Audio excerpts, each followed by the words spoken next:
So let me introduce you. This is Kiro Prakitny. I hope I'm pronouncing that right. Yeah. Okay, good stuff. Really, we're honored that he came. He flew in from the Ukraine. From Ukraine, yes. Yeah, wonderful. And really very interesting stuff. I mean, they're looking to use virtual reality and immersive technologies like 360 video to revisit Chernobyl. Anyway, I'll let you do the talking, but very fascinating stuff, and we thought this was just perfect to end the conference with. So please go ahead. Thank you. Thank you. Hello, everyone. Thank you, Immersed Technology Alliance, for this opportunity. Let me start from my own story. Actually, I was born in 1986, the same year when the disaster happened, only a few months later. And my father started working in Chernobyl in 1987. And my family moved to the area in Kiev called Troyeshina, where also moved other families of liquidators, workers of Chernobyl, and evacuated people from Pripyat. Totally more than 50,000 people moved to this area in Kiev. That's how Chernobyl becomes part of my life. When I was a small boy, my father worked for half of a month in Chernobyl. I was missing him. There was a lot of photos, videos, and books about Chernobyl at home, but I was still trying to imagine how those places where I was looking where father worked. How looked those roads by which he was going home. But only this year I got the opportunity to get there after the idea of making VR documentary was born. I went there with a group of fireworkers, liquidators, militaries, and my father. It was 24th of April, 2 days before 29th anniversary, and I discovered a lot of interesting stories which told those people. After a first trip, started months of topic research. I found that there is more than 1,000 documentaries already was made about this tragedy. Few of them really interesting, but not a lot of them are interesting. We built the team and started working harder on plot of documentary. The idea is to make a project with 6 to 10 series with lengths of each one less than 5 minutes. All series are connected with each other and can contain additional 3D sense or objects, interactive points, or data visualization. The plot consists of individual stories that can be watched in selective pattern or sequentially. But we get to the most interesting part in the end. You need to find a way watching more series, so it's like interactively storytelling. Heroes of our project will tell their own stories. Acquaintance with them will help viewers to move further along the storyline and to travel through the 30-kilometer exclusion zone. In addition, each of the stories is a turning point of the plot.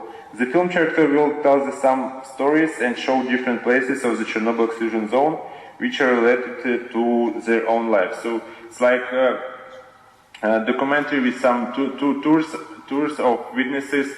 So if you even go there like a tourist, you don't get those stories from people because it's hard to find them. They're living their lives. One of the story. Let me tell some examples which stories we are going to make. One of the story will be about city Pripyat, where 50,000 people lived. It was one of the best places to live in USSR because there was everything people needed. We'll show how it looks like after 30 years and compare it to how it looked 30 years ago using 3D reconstruction.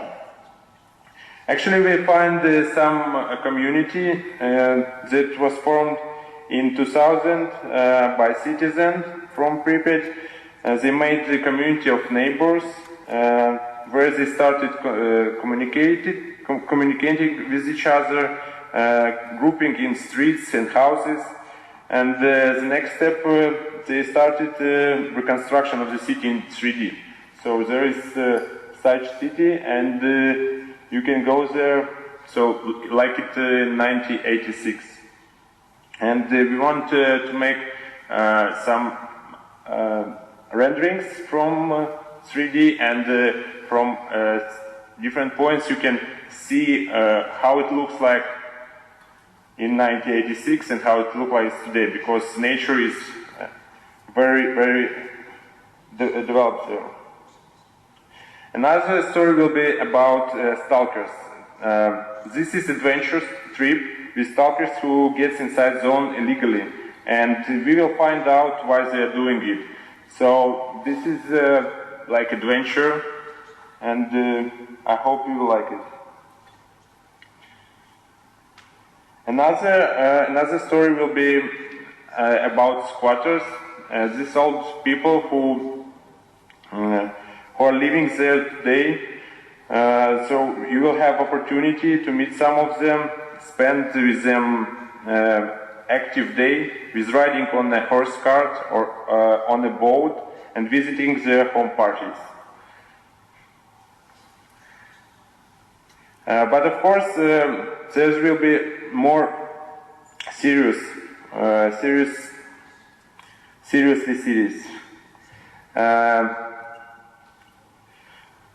We will get an opportunity to visit a nuclear power plant from inside and to see all facilities there. Another one story is about new shelter. Viewers will see the building process of the biggest moving construction in the world. New shelter which will protect the whole world from effects of Chernobyl disaster. And actually, interesting fact that the price of construction is the same amount which Facebook paid for Oculus company. Another one story will be about nuclear waste storage in the Chernobyl zone. Viewers will see how it works and find if it's completely safe. And a lot of other stories, so I hope it will be something around 10 of them. So we actually made some demo. Some of you already see it. If not, welcome to our booth. So we made some shootings with drones.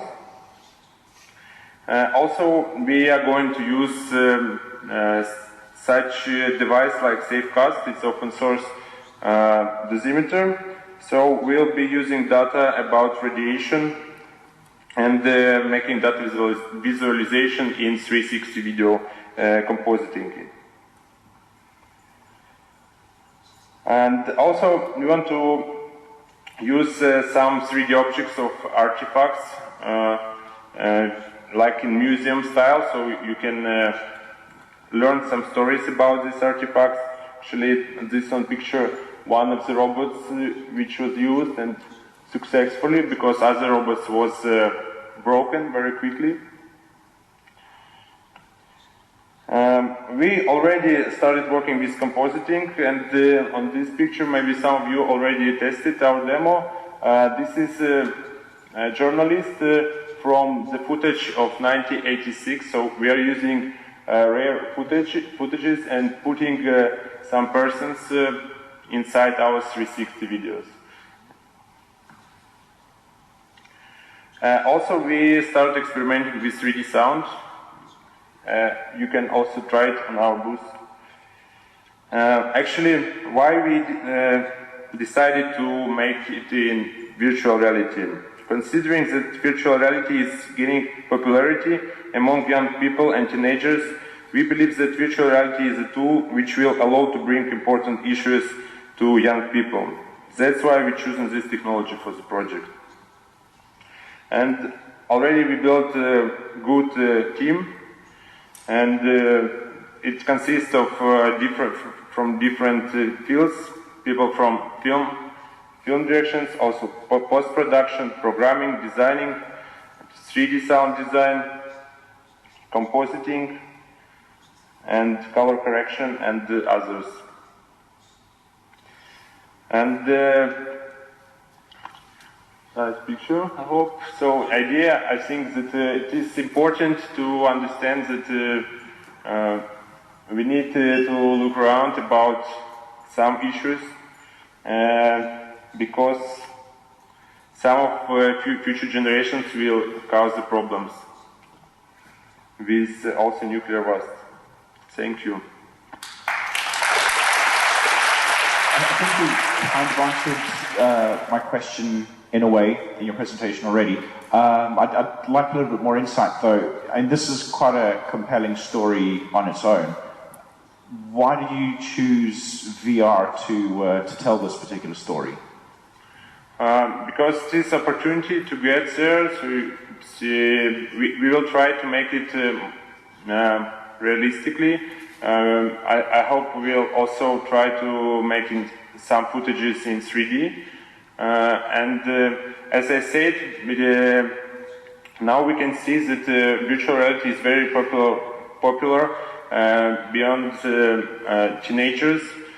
So there are some already analytics researches about 75% of kids want to try to use virtual reality in education and in gaming.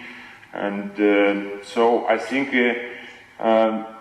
using this technology for such project is